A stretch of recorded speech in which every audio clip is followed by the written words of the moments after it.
Selamat siang adik-adik. Assalamualaikum warahmatullahi wabarakatuh. Kali ini kita akan masuk pada pertemuan ke-8. Kita akan bahas tentang Data Definition Language atau singkatannya adalah DDL. Bersama saya Yuhana. Beberapa hal yang akan kita bahas pada pertemuan kali ini. Yang pertama adalah tentang elemen basis data. Kemudian yang kedua tentang tipe data. Lalu bagaimana cara menentukan tipe data, identifikasi tabel dan atribut, dan yang terakhir adalah SQL, kaitannya tentang DDL. Elemen basis data, sebelumnya kita sudah membahas tentang hal ini, tetapi mungkin perlu kita review kembali agar adik-adik ingat dan bisa melanjutkan pada pertemuan kali ini. Elemen dalam basis data itu ada beberapa. Yang pertama adalah tabel, kemudian yang kedua adalah record atau baris, yang ketiga adalah field atau atribut atau kolom, dan yang keempat adalah hubungan antar tabel atau relationship.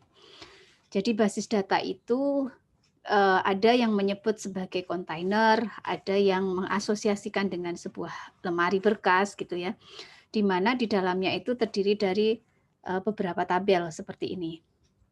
Ya, beberapa tabel ini memiliki baris seperti ini, record atau baris, dan kolom.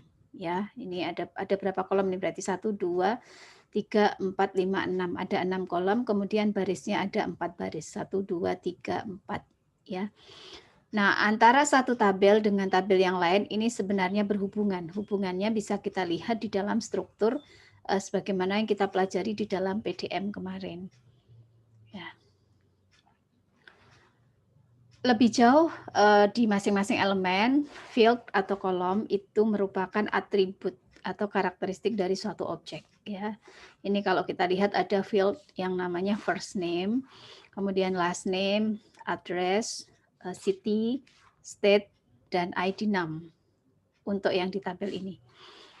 Nah, kalau kita lihat tabel ini itu kan terdiri dari 4 baris gitu ya. Jadi baris atau row itu adalah sekumpulan nilai atribut yang menggambarkan suatu objek atau satu entitas. Jadi kalau kita lihat misalnya di baris pertama ini menggambarkan tentang kumpulan dari nilai-nilai atribut dari student atau orang yang bernama Ju Epps gitu.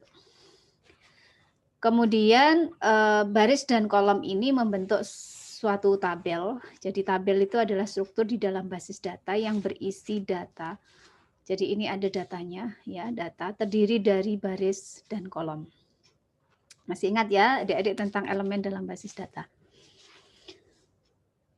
Nah, ada beberapa istilah tambahan yang ada di dalam model data relasional. Kalau kita lihat di sini ada domain. Domain itu adalah kumpulan nilai yang valid untuk satu atau lebih atribut, ya. Ini kita lihat ya, ada domain. Jadi ini valid nilainya untuk NPM. Kemudian Kurosh itu adalah valid untuk nama ya, Bogor itu valid untuk alamat. Nah, kumpulan nilai yang valid ini kita bisa sebut sebagai domain. Kemudian selain domain kita juga mengenal istilah derajat atau degree, di mana dia adalah jumlah atribut dalam sebuah relasi atau tabel atau jumlah field. Jadi kalau kita lihat di sini ada 3 atribut, maka kita bilang bahwa di sini ada 3 degree atau 3 derajat. Yang berikutnya adalah cardinality, ini adalah jumlah tupel atau baris. Jadi baris itu juga ada yang menyebut sebagai tupel dalam sebuah relasi. Relasi ini sebenarnya istilah yang merujuk pada tabel ya.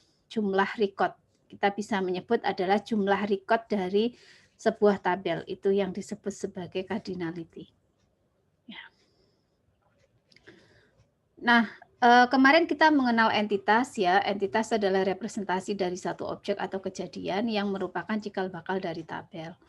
Entitas ini mempunyai karakteristik atau atribut. Kalau kita lihat contoh database akademik, di sini ada entitas mahasiswa, dosen, mata kuliah, dan jadwal. Kita bisa identifikasi atribut dari entitas mahasiswa tersebut, misalnya ada NRP, nama, alamat, agama, dan lain-lain.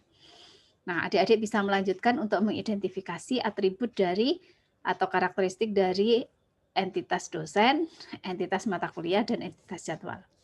Apa kira-kira atribut dari masing-masing ini? Ya, dosen juga ada nih biasanya ya, nama, alamat gitu. Kemudian kalau mata kuliah itu ada nama mata kuliah, kemudian berapa SKS-nya gitu kan, ada kode mata kuliah. Yang di jadwal ini ada hari, ada jam gitu ya, ada mata kuliahnya apa, dosennya siapa gitu ya. Dan di transaksi penjualan, adik-adik juga bisa mencoba mengidentifikasi ada entitas apa dan ada atribut apa. Atribut bisa kita sebut sebagai karakteristik pada suatu entitas, yang mana dia identik dengan kolom atau field pada suatu tabel dan memiliki tipe data tertentu. Nah, tipe data ini yang nanti akan kita pelajari bagaimana cara menentukannya gitu ya. Baik, sampai di sini kita lanjutkan lagi untuk berikutnya.